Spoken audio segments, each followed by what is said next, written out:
The knock on my door wasn't friendly. It was the heavy, authoritative thud that instantly tells you that you are not in charge anymore. I yanked the front door open in my old sweatpants, still half asleep, and felt my stomach drop straight to the floor. Two police officers stood on my porch. One held a notepad and the other watched my hands like he had seen people do stupid things before coffee. "Ma'am," the taller one said, "are you the one who got a call last night about wiring $20,000? My mouth went dry as dessert sand. A call. Not an accident or a hospital update, but a call. The memory snapped into place like a steel trap because at exactly 1 in the morning my phone had buzzed against the nightstand bright and angry. I had answered on instinct thinking it was an emergency. My mother's voice had been shrill with panic screaming that my brother was in the air and I needed to send money immediately. Then my dad had come on the line clipped and forceful telling me to stop asking questions and just do it or Mark would suffer all night. He said it like I was the one holding the morphine and withholding it out of spite. I had glanced at the clock which read 1 in the morning while my husband slept beside me totally unaware that my parents had just dragged their chaos into our bed. I asked for the name of the hospital but my mom just cried louder asking why I was doing this to my own brother. That line used to work on me.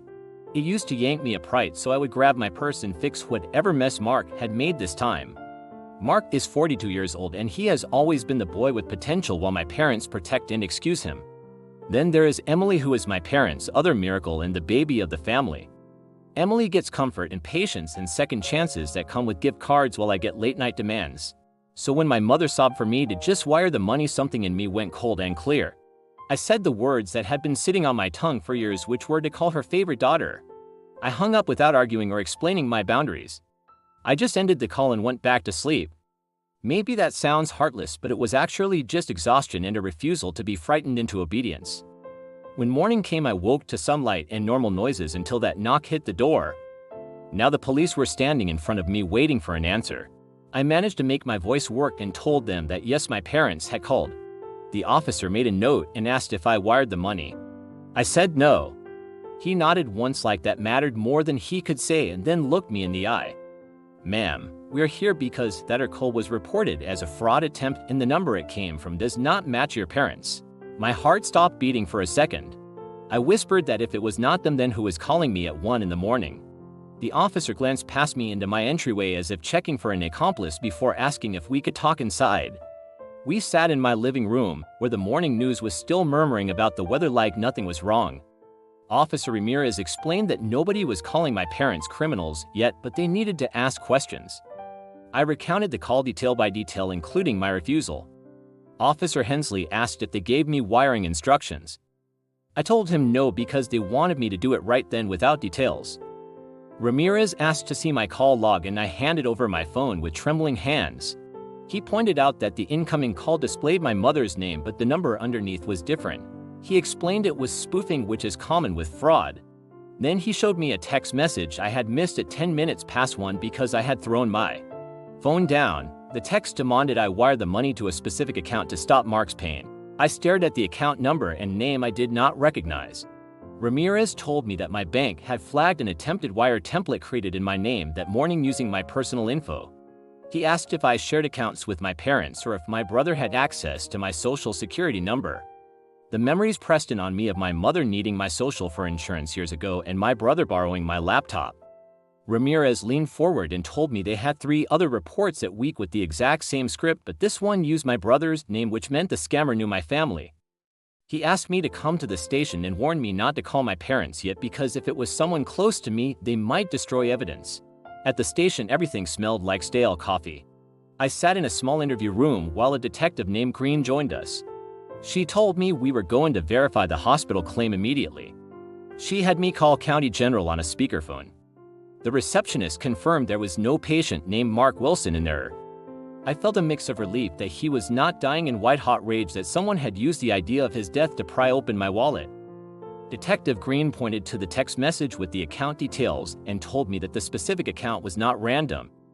She suggested a controlled response where I would reply to the text acting like I was cooperating to get more information. My stomach flipped, but I agreed. I texted asking for the full name on the account so I could send the wire. We waited in silence for what felt like an eternity. Then the reply popped up like a slap in the face. The text read, "Emily Wilson, now send it." I stared at the screen until my eyes burned. Emily. My little sister. The one who never suffered consequences because someone else always paid. Detective Green did not look surprised, but she looked satisfied. She said, "Now we have something we can work with." Ramirez confirmed it was my sister's full name. I nodded and felt the heavy weight of the truth settling on my shoulders. Green made a call to the bank while Ramirez printed the screenshots. Then Green told me they were going to do a welfare check on my brother and verify if the account was truly Emily's or if she was being impersonated. The drive to my parents' house took 12 minutes and felt like a funeral procession. Two police cruisers rolled up behind us. I watched from the car as the officers knocked on the door. My mom opened it fast, looking anxious, but then I saw Mark standing behind her holding a coffee mug and looking perfectly fine. He was not suffering and he was certainly not in the hospital. I saw Emily peek out from the hallway like a child caught sneaking cookies. Ramirez came back to the car and told me my brother was not at the hospital and my parents claimed they had no idea what was happening. Green told me to come inside so we could question them together. I walked up those steps with my heart hammering against my ribs. Inside the house, the air was thick with tension. Detective Green spoke like facts were heavy stones. She explained that since no money was transferred, the county was offering a diversion agreement for a first-time fraud attempt which included restitution fees and mandatory family counseling. My mother's face crumbled at the word counseling. Green stared at her and said it was especially necessary for this family. Emily stood wrapped in her own arms with mascara smudged under her eyes while my dad cleared his throat and tried to say they didn't mean any harm. I cut him off and said they meant to scare me into paying. That silence rang louder than shouting. When the officers left, my mother turned to me with wet eyes and said they were desperate. I looked at her and told her that desperate people ask for help while manipulative people manufacture fear. My father said they thought I would do it because I always do. I told him that is exactly why they tried it. Emily stepped forward and whispered she was sorry and didn't think it would go this far. I told her it went exactly as far as it needed to because she used our brother's fake emergency to push a wire transfer to her own name. I told them I was cutting off all financial support. No more midnight calls and no more saving them. I said if they wanted a relationship with me, we would start with honesty and counseling. On the drive home, I followed the detective's checklist. I turned on bank alerts and changed every password I owned. I wrote a note to myself to pick a family code word for real emergencies. I learned the hard way that fear is a tool that scammers use, and so do families who have learned they can control you with guilt. If you ever get a panic call in the middle of the night, hang up and call back on a verified number. Real emergencies can answer questions, but fake ones demand speed. That night my house was quiet, and for the first time in my life the silence didn't feel like guilt, it felt like safety. If you have ever been the responsible one that everyone bleeds dry, tell me your story.